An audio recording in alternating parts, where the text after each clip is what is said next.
You don't have to go too far these days around the city of Manchester to find a little aspect of Eastern European or Poland in your town, but for some in Wythenshawe it's all become a little too much. Undercut, you know what I mean? The work we do, is, you know what I mean? Is people take, you know what I mean? Take all the positions that we need, you know what I mean? And they don't even spend the money in this country, you know what I mean? They're not coming over here to, you know, they're coming over here just to draw money from us, you know what I mean, and send it back over to their own people, you know what I mean, which I don't think is right. If they're gonna come over here and live, you know, live in this country and whatever, you know what I mean, they should be spending the money here as well. Conversations regarding immigration is becoming more and more frequent, but are mostly held behind closed doors or down at your local pubs. Many people are now blaming migrants for not being able to obtain work. In this documentary, I would like to find out the issues many migrants face living in modern Britain. Britain is no stranger to immigration. In the 1960s, Britain had its first taste of migration when masses of Caribbeans first came to the UK. Then they were quickly followed by the Asians. Both cultures were not embraced with open arms and they faced many issues.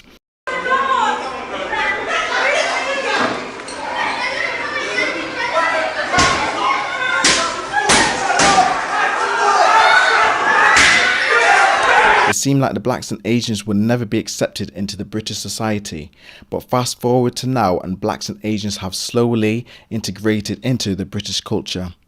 But in the last few years there seems to be a new irrational anxiety over another influx into Britain, this time from the Bulgarians and the Romanians.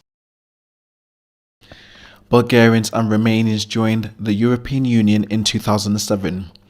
Meaning their citizens gain the right to visa-free travel to the UK. Temporary curbs have been placed on the type of work Romanians and Bulgarians could take.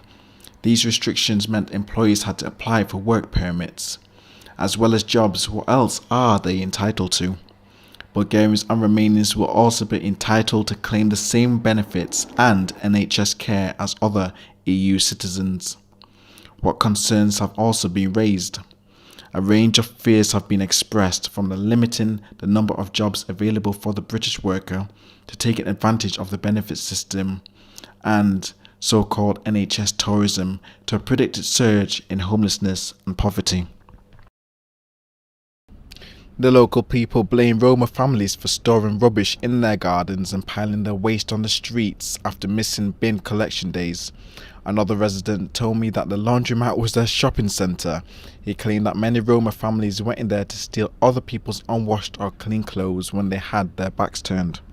It's as if we've been overtaken and it's all out of our control. When Asians moved in, we didn't have sofas dumped on streets, mattresses dumped on street, rubbish dumped on street, televisions dumped on street. Some of the things what she's just highlighted about the rubbish, about people urinating in the streets, I don't think the Pakistani community did that. Yeah, they did come in large numbers about 30 years ago, but they were here to work. My father came here to work, and he did a lot of work.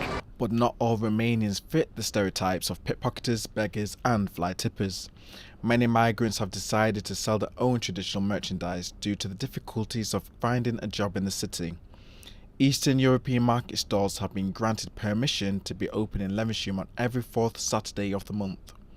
Many of these market stalls are managed by Romanian migrants who are doing their very best to make ends meet. Also refusing to take benefits are Romanian sister Madalina and Julia, who arrived from Romania with their family and settled in Stretford 4 years ago. After their parents struggled to find jobs due to not knowing much English, the sisters then enrolled into college to learn the language and convinced their father to become self-sufficient by creating a family business selling Romanian products in Levenshulme. One of the sisters noticed that there were many Romanians in the area but no place for them to buy their national food. Placing his faith into the girls, their father invested in the very first Romanian shop in Manchester. Bună, mă numesc Madalina și am deschis magazinul împreună cu familia mea de vreo 2 săptămâni. I think it's because Romania is quite hard to find jobs. No, it's also because there's quite a few places where you can get a job, and it's hard to find somewhere to go and get a job. But here it's a bigger country. You've got more places where you can go and get a job. Do you think the UK's got more opportunities? Yeah, more opportunities. Yeah.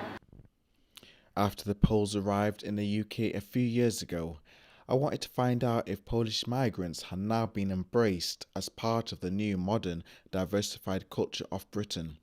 Many Polish people have a reputation as being extremely hardworking and taking practically any jobs they can find in order to support their families. I met up with Polish worker Marcin, a father of two who came to the UK several years ago, hoping to establish a better life for him and his family. But he has come to regret ever making a move to the UK due to the issues he's faced from racism and lack of jobs in his field of expertise as a manual turner. I moved to England about 8 years ago, in May 2007. Why? Because people make mistakes, and I think I've made my mistake 8 years ago. Neighbours, I mean teenagers, they were very nasty. They just wait until I get to the bus. I was working on nights, so then they just stood in front of the bus stop, and when I get to the bus, they just went to my home. They tried to get to a house. They started banging through the windows, scaring my wife and kids. When we tried to apply for the council house,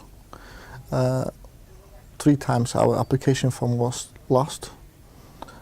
That's what we were told. So then our application form started 3 times. What else? At the beginning we were told to find a shelter, to get to the shelter with my kids. And I know some other people, what I know from Woodinshire, they've been waiting on a waiting list for 3 months and they get a house. So then I was waiting with my family 7 years for the house, to get a council house.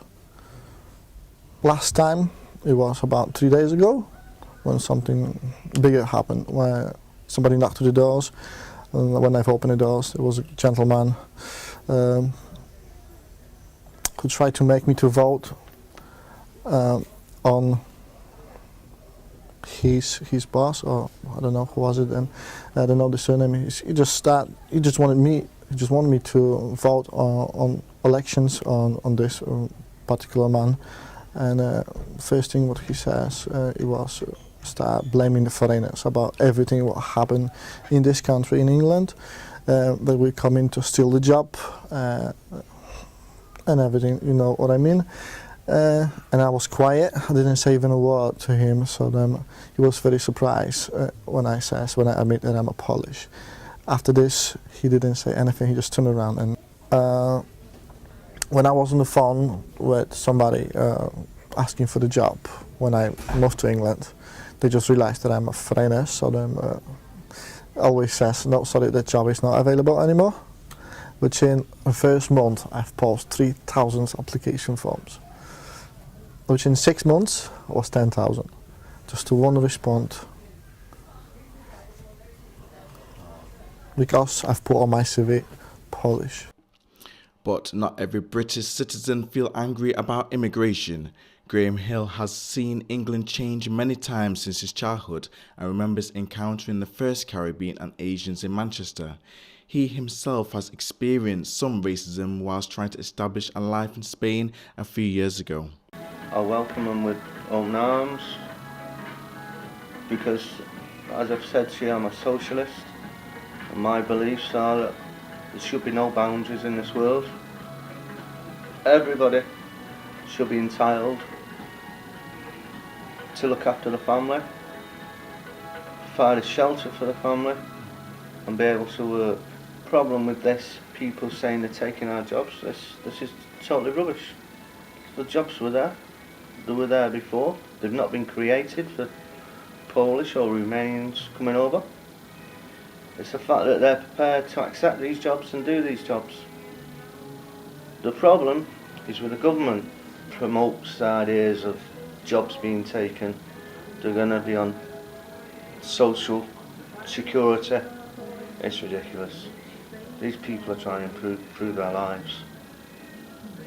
I know how hard it is to leave a country, leave behind the majority of your family and restart. And it's a brave thing they're doing. And we should be helping, not hindering. Doing this documentary, I have realised that England has no longer got a clear sense of cultural identity anymore. If you take for instance the city of Manchester, it is now such a diversified place with many cultures living seemingly harmoniously together if you're just looking at the plain surface, but when you delve in a little deeper, you find that there is still an awkward tension in the air.